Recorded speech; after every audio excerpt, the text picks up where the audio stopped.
Vanakkam, Namaskara, and welcome to yet another wonderful episode of SoSouth. And for the day, I am joined by Apurva Jayachandran, Shibi Mole, and Sagaraj. First to Shibi Mole, what are the top stories from the state of Kerala? Well, Pramod, the Jamaat-e-Islami, the Samasta prominent Muslim organization has opposed Jamaat-e-Islami's extremist agenda, saying that their demand for an Islamic republic should be opposed. Now, this has put the Congress-led UDF in defense, as they've already said that if the Jamaat-e-Islami is extending support to them for the assembly elections, they'll accept it. In other news, horrific crime has taken place in Kerala, in which a Taiwanese woman was sexually assaulted by a man, a Maharashtra native in Kochi during the Binale. Absolutely shocking to hear that, Shibi. We'll get more information on that. And next to Apurva Jayachandran, what do you have for the state from the state of Tamil Nadu for us today? Pramod, in fact, it's an election-bound state and it looks like it is going to be a jam-packed session today as well. There's a lot that has gone on politically in terms. We have, the DMK Congress drift that is being discussed right now. Not only are there talks discussing the seat sharing that is yet to be finalized between the DMK and Congress, but it looks like the opposition parties are ready to pounce on this seat sharing talks that are yet to be finalized as well. Not only that, remember Thalapathy Vijay, the actor and the politician, now the TVK chief, he is currently embroiled in the tax evasion row as well. Just a couple of days back, the Madras High Court had also issued a couple of directives to actor Vijay on the tax evasion. Really over 1.5 crores worth of tax evasion that has been there. Discussions on that is also upcoming. We also see that unfortunately there's a major exam in Tamil Nadu that has been cancelled right now. So there is also discussion on that. A lot of important stories from the Tamil Nadu bureau coming down in this bulletin. Pramod. Thank you, Apurva. I can clearly see that a lot of bourbon javelins are going to be thrown, and we will give you more updates on that. And next to Sagai Raj, what do you have us from the state of Karnataka, Sagai?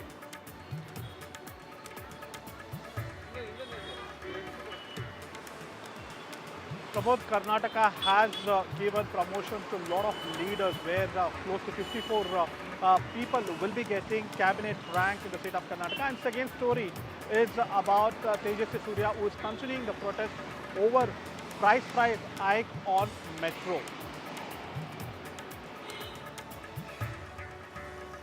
Thank you, Sagai. And I'm handing it over to you for more updates on these stories.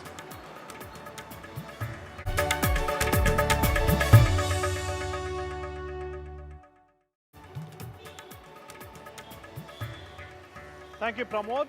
The Karnataka government is facing sharp criticism for what appears to be an unchecked expansion of ministerial status position at the cost of the public exchequer. Recently, 54 more individuals were granted Minister of State rank, taking the total number of people enjoying ministerial or cabinet status to 149. Shockingly, only 32 of them are constitutionally appointed cabinet ministers. The rest hold ranks through board and corporation chairmanships or as advisors, many without being elected as MLAs.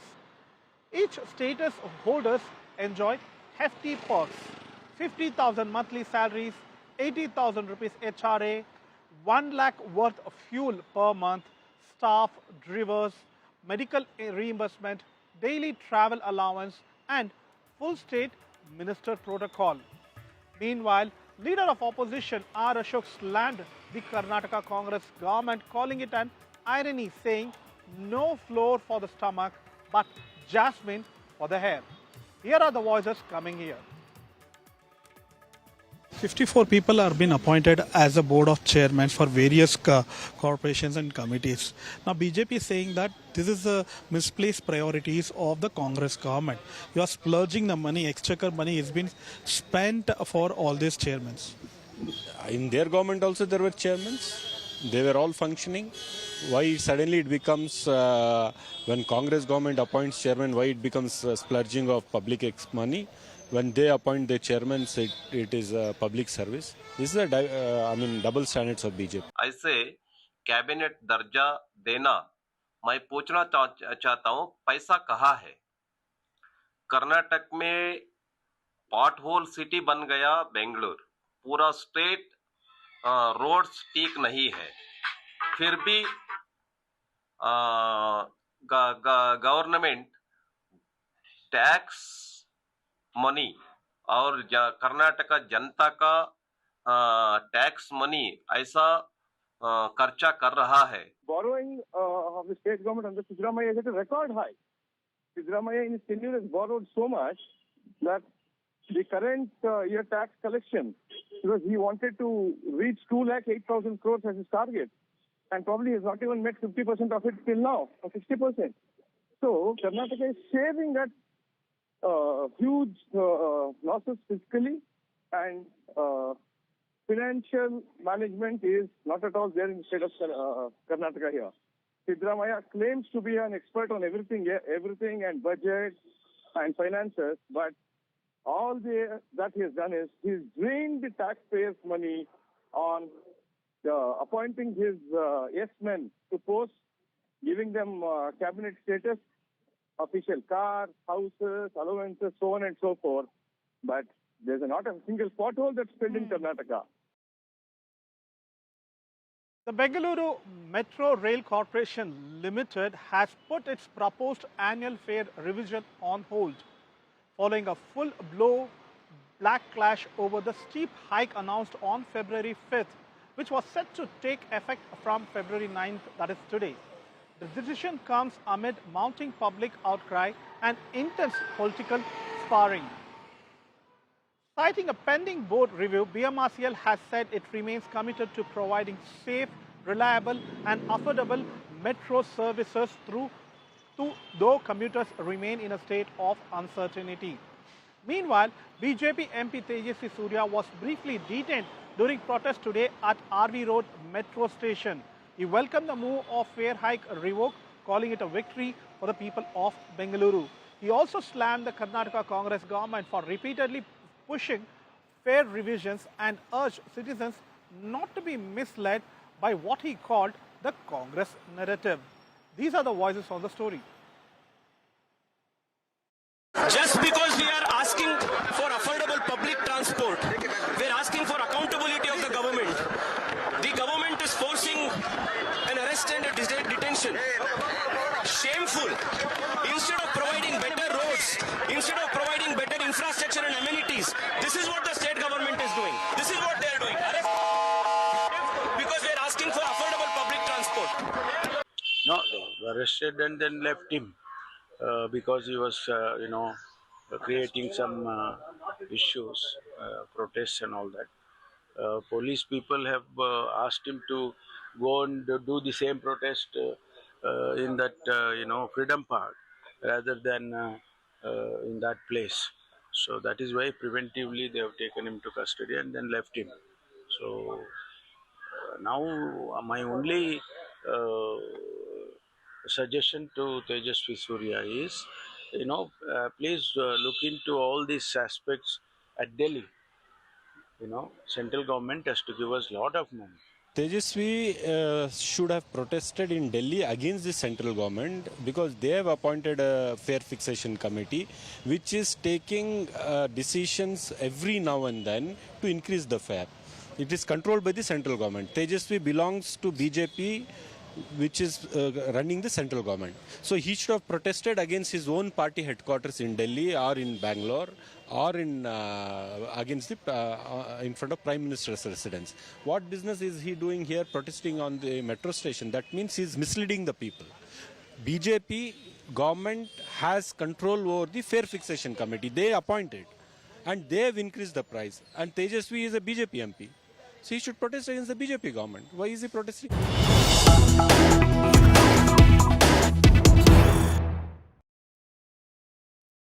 Breaking news coming from Ballari. Controversy has erupted after allegations surfaced that former Ballari range DIG Vartika Katiyar continued to issue instructions to officials even after her transfer following the Ballari unrest. Katiyar, who was transferred from the DIG post on January 7, is accused of warning lower-level officials not to hand over key files to the current officer. According to sources, Khatiyar allegedly made phone and WhatsApp calls to the Ballari Range Assistant Administrative Officer, directing that important files be withheld. She reportedly claimed that her transfer matter is pending before the Central Administrative Tribunal, that is CAT, and warned that officials handing over files would be made a respondents to the case. A video of the alleged call has gone viral. Following the incident, Assistant Administrative Officer Basuraj wrote a letter to Khatiyar stating that her instructions were obstructing his official duties and requesting that she refrain from making any further calls, letters or oral directions. Copies of the letter also sent to the Director General of Police and IGP. According to police sources, they have confirmed that the documents and the video evidence related to the calls are now in circulation, further intensifying the row.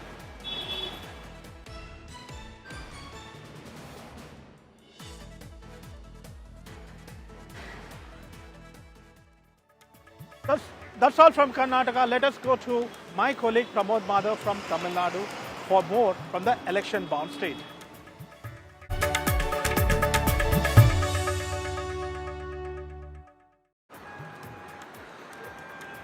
Thank you, Sagaraj. From one state with Karnataka to another state, and it is election-bound state of Tamil Nadu, we have a lot for today as well. In fact, on one side, the major alliance that has been formed for a long period is DMK and Congress. However, now Congress claims that there is a delay from the DMK. In fact, Kochi Siddaramaiah, who spoke to my colleague Anaga Krishnan earlier, claimed that the committee was formed long back, probably in December, but their ball is in the court of DMK. However, today, India Today got a scoop from, it's an exclusive information from DMK itself, where it's been said that the Chief Minister is not interested to form any committee before the announcement of the dates, because every day the Chief Minister is holding meetings, public rallies, and he's announcing a lot of schemes, and this kind of committee talks would actually hinder with the announcement of the schemes or the implementation of it. In fact, earlier also back in 2021, DMK decided to wait until the election dates were announced, and only then a committee was formed. On this is on one side, but on the other side, we also see that while Girish Chodankar, who is the election in charge from Congress, came to Chennai, met with the Chief Minister, it was Kanimori who went to Delhi and had talks with Rahul Gandhi. And here's what the Netas had to say about this. Do you think the delay is causing more back and forth, bitter talks between the DMK and Congress? Because we are seeing a lot of leaders from both the parties make bitter statements against each other. So is this delay by DMK contributing to that? See, I've said that also, that, if you start formal talks, this kind of barbs and comments which are coming out in social media will stop. Yeah. So really the ball is in the DMK's court. As I said, we have formed the committee, and I do accept the fact that there have been some intemperate comments from both sides. That's the nature of politics today in the era of social media. But if formal talks commence, I think all this will come to a quietus. எப்பொழுது பார்த்தாலும் India கூட்டணி சொல்லிக் கொண்டிருக்கின்ற முதலமைச்சர் ஸ்டாலின் அவர்கள் ஏன் India கூட்டணி பேரையே எடுக்க மாட்டேங்கிறாரு? காங்கிரசுக்கும் திமுகவும் உட்கட்சி பூசல் வந்துட்டு கருத்து வேறுபாடு வந்துட்டு இருக்குல்ல. காங்கிரஸ் கட்சிக்கார ஒரு கருத்து சொல்றாங்க தலைவர்கள், அதற்கு எதிர்கருத்து திமுக சொல்றாங்க. இன்ன வரைக்கும் வெளிப்படையா பேச முடியலையே. On one side, EPS claims that no committee formed for talks between Congress and DMK is a kind of it's showing that there is a rift. However, now DMK sources claim that only alliance talks will be initiated after the election dates are announced. How does BJP see this? Oh, BJP is not concerned about it at all, because we've been saying it from day one that as far as the India alliance is concerned, there seems to be a lot of cracks in it. They are not a united house at this point of time. They want to be, they seem to be breaking away in different directions, and the partners of the India alliance also seem to be using the leverage of newly formed political parties to blackmail the DMK. So the DMK is on a losing wicket at this point of time, and they don't have much of a say, whereas the NDA has already formed its alliance. The Prime Minister has already come and addressed one meeting, and he is scheduled to be coming and attending his second meeting in Tamil Nadu in the next couple of weeks. So the India alliance is formidable, and it's the only alternate to the corrupt dynastic DMK's rule in the state. We have Apurva Jayachandran live with us on this matter. Apurva, on one side we see that the DMK is trying to give a kind of an answer stating that this is not kind of a delay, but only a procedure where the Chief Minister wants to wait for the election dates to be announced. However, EPS is throwing dice, claiming that this is only showing a kind of rift between the Congress and DMK. Is that so? Is that the ground reality? Well, in fact, Pramod, we saw in the 2021 elections as well how there had been a planned and a methodical setup that had been taken up by the DMK in its alliance talks as well. And that's what we're also getting to learn from, whatever had been taking place in these alliance talks, be it, the kind of statements that are coming in from AIADMK's chief there, Edappadi K. Palaniswamy, or the BJP, several other leaders there who are commenting on the India alliance here not being strong. The Chief Minister of Tamil Nadu, MK Stalin, has already given a strong retort on that, saying that all things are fine between, the DMK and the Congress there. And that's what we're also seeing, the kind of bonhomie that is being represented. In fact, Karimuri had also recently gone to Delhi, wherein she had internal talks with Rahul Gandhi and the other senior leaders there from the Congress regarding this very specific sheet-sharing talks as well. And so to see that these kind of allegations coming up at a time when the DMK and the Congress are putting on a bold front, that definitely does raise questions as well. In fact, the DMK and the Congress have gone ahead time and time again saying that things are fine between the India camp, and that the Chief Minister, as per sources, it does look like most likely once the election mandate is given, only then will the talks that have already been finalized come to the exterior level. That's what it is looking like, and it sure looks like it's going to be interesting with the seat sharing talks that are continuing on, be it from the India Alliance or the India Alliance here in Tamil Nadu. Well, thank you for the updates, Apurva. I request you to stay back because the next story is also a very important one. It also involves actor Vijay, the Thalapathy, the Tamil Nadu Karnataka leader Vijay, who had a recent setback with the Madras High Court refusing to entertain his petition over the tax fine of rupees 1.5 crores. In fact, dismissing the petition, and now DMK and AIADMK are throwing jibes at the actor turned Neta. In fact, MRK Pannirselvam, the minister from DMK, says that this kind of issue only shows that he who called DMK as Thiya Sakti or the evil force is actually corrupt. Not just that, Edappadi K. Palaniswamy, the General Secretary of AIADMK, who earlier said that there is going to be a new alliance, a new party is going to join. Signal was given after TVK flags were actually waving in his particular party issue. Now he is calling Vijay as corrupt, and he also in a way claiming that he is unfit to be a leader for Tamil Nadu Vechi Karagam. Here's what the Netas say.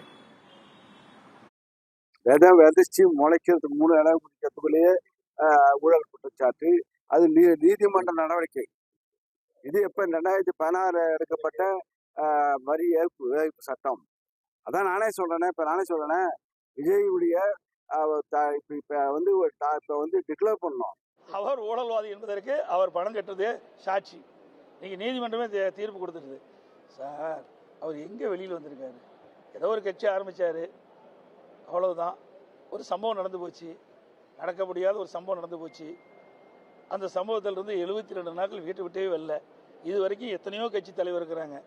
ஆனால் ஒரு சம்பவம் நடைபெற்ற பிறகு அதை துணிந்து நின்று அதற்குண்டான தீர்வு காணுவது தான் ஒரு அரசியல் கட்சியுடைய தலைவருடைய கடமையாக இருக்கும். ஆனால் கட்சி ஆரம்பிச்சுட்டு ஒரு துயரமான சம்பவம் ஏற்பட்ட உடனே 72 நாட்கள் வெளியிலே வரல. ஆஃபீஸை மூடிட்டாங்க 5 நாள். யாருமே கிடையாது. கட்சி இருக்குதா இல்லையாங்கிற நிலை ஏற்பட்டு விட்டது. இதுதான் நிலைமை தமிழ்நாட்டுடைய நிலைமை. அந்த கட்சியுடைய நிலைமை அதுதான். With the election on, the stakes are becoming really high, with comments made by EPS against Vijay, claiming that him not paying the tax money itself is calling him corrupt. Is that so?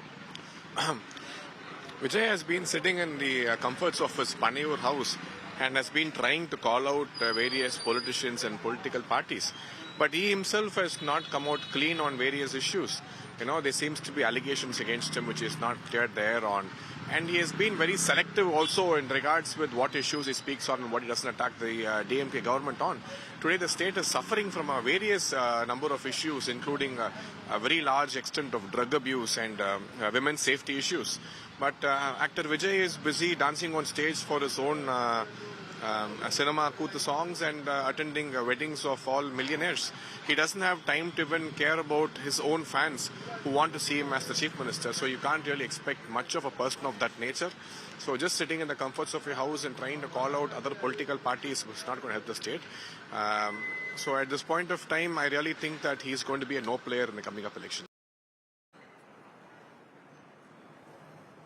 Apurva Jayachandran is once again live with us. Apurva, these are serious political punches that we could see. Now even AIDMK is also throwing at Vijay. We see BJP, we see DMK and AIDMK. But my question here is that Congress, being a strong ally of DMK, has not said a single word on this particular issue. What seems to be the reason behind it? Well, in fact, if we do see, we've seen, time and time again, whenever there had been any kind of a, in terms of any kind of trouble that Vijay has, we've always seen how the other political parties have been very ready to interject and pass comments, and that's the same that we are looking at from the DMK and the AIADMK side as well. And Vijay has not been subtle in his remarks. Let me remind you, Pramod, even during his speeches, when he has addressed those public rallies as well, he has made several and strong comments against the AIADMK and the DMK as well. One being, one he claims is ideological enemy, and the other being, both of them being enemies at large for Vijay and for Tamil Nadu is what Vijay has time and time again been saying. But interestingly, the Congress's silence out here does put a lot of questions into people's mind, because remember, time and time again, even after the Karur incident that had happened, we saw how there were several Congress leaders and cadres who were very much of the idea that most likely there will be an alliance between the TVK and the Congress, because there had been a talk that took place between, Vijay, the TVK chief, and Rahul Gandhi, the senior leader of the Congress there. So there were quite a lot of rumors saying that most likely Congress might have its alliance with the TVK, and TVK cadres and Congress cadres are such talking, and it looks like yet again this time as well, with the Congress having a silence on this very charge, a very important charge in which Vijay is being now questioned and probed as well, is if it is going to be conducive for the Congress in the long run, the kind of optics that it shows that the Congress's silence, will it be, something that will cost them? That's something that we will have to wait and watch for. But so far, it looks like the Congress's silence does put about a lot of questions there, not only from its alliance leaders, including the DMK, but also from the AIADMK and the NDA alliance as well. Thank you, Apurva. Certain times, silence becomes really costly. And moving on to the other story, we have a breaking right now.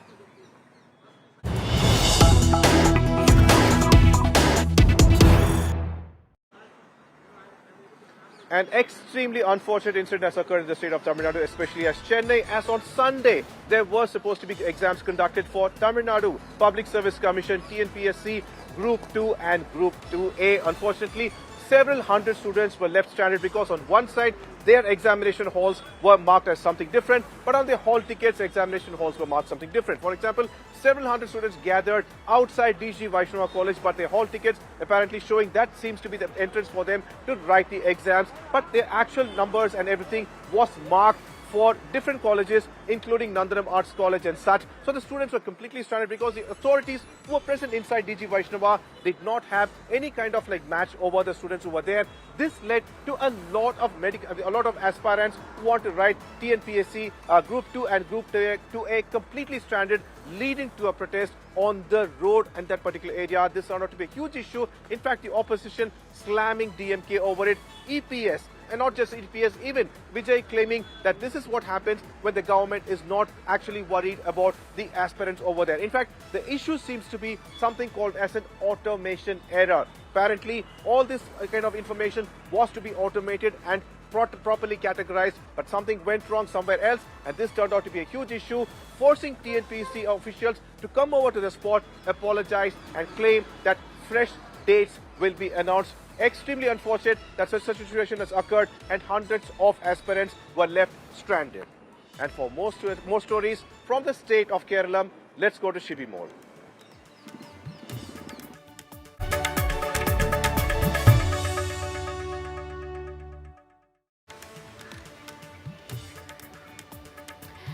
Thank you, Pramod. Well, Samasta, a prominent Muslim scholarly body, has passed a resolution seeking awareness against extremist religious organizations like Jamaat-e-Islami. It says in its resolution that there should be caution maintained against organizations that's trying to propagate extremist ideologies like an Islamic republic like Jamaat-e-Islami. It specifies that these ideologies are being spread by certain organizations and it's misleading some of the Muslim youth with their ideologies. So there should be caution, there should be steps initiated to ensure that the youth does not fall into their trap. Now, this has put the Congress-led UDF in defense because it was only 2 days ago that opposition leader Vijay has said that if the Jamaat-e-Islami is extending their support to the Congress-led UDF for the assembly elections, then they will go ahead and accept their support. Remember, the Jamaat-e-Islami in the recent past have extended support to Congress-led UDF, whether it was the assembly, whether it was the Lok Sabha elections or whether it was the by-elections that took place in the state. The Jamaat-e-Islami has openly declared its support for the UDF. The UDF has not, denied their support and instead have accepted the support, saying that they're not an organization standing for Islamic Republic. What opposition Vijay said was, Jamaat-e-Islami earlier had the idea of an Islamic Republic, but in a democratic setup like ours, in our country, India, and in a state like Kerala, they figured that this is not possible. So they have deviated from that ideology. They stand for secularism, is what opposition leader V.D. Sadish said. In fact, it's in this background also that the Samasta has now come forward, passed a resolution blatantly against Jamaat-e-Islami, calling them a religious extremist organization.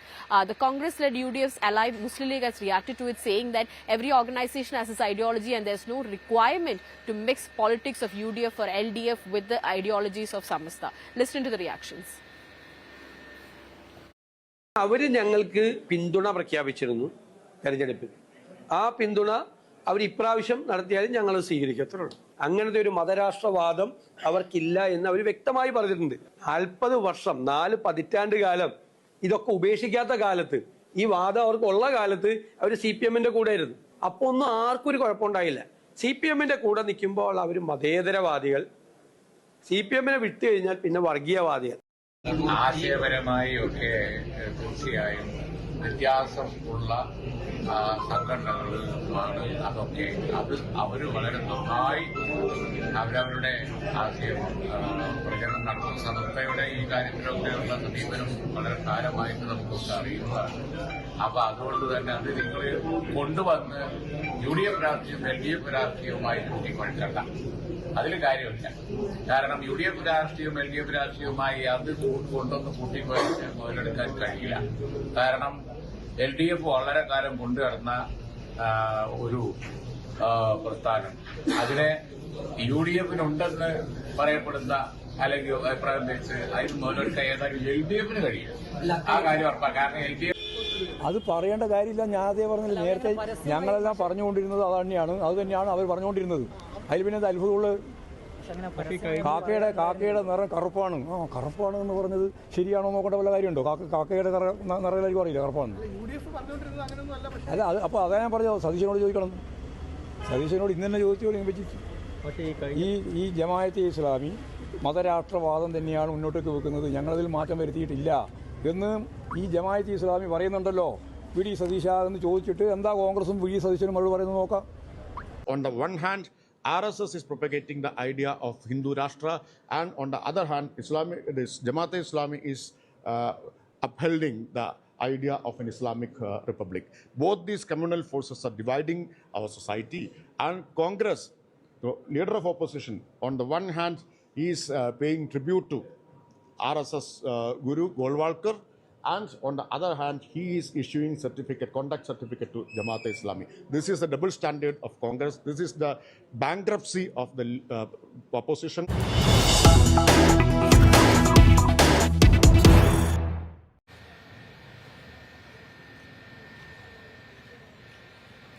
Well, we have breaking news coming in. A case has been registered by police in Kochi after a Taiwanese woman filed a complaint saying that she was sexually assaulted during the Biennale event in Kochi. Now, remember this incident took place in January mid is what we are understanding. She left India and went back to Taiwan and later forwarded a complaint to the Cochin City Police Commissioner detailing what happened to her. What we are understanding is she was in Kochi for the Biennale event. Biennale, remember, is one of the biggest art exhibitions that takes place in Asia. It's the largest art exhibition that takes place in the country, and many artists and many tourists from across the world comes and attend this event. So she was in the city to attend the Biennale event, and that's where she met this man. He's a Maharashtra native is what we're understanding.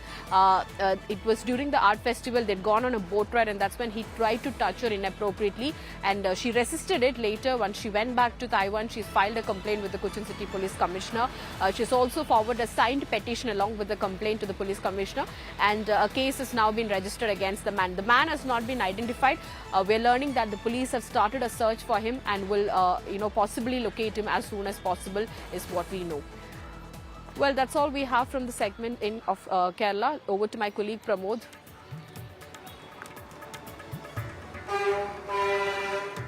Thank you, Shibi Mol. These are the stories that are like top from the states of Tamil Nadu, Kerala, Karnataka, Andhra and Telangana. I thank my colleagues Sagar Raj, Shibi Mol and Apurva Jayachandran for all these updates. Thank you for watching SoSouth. Keep watching India Today.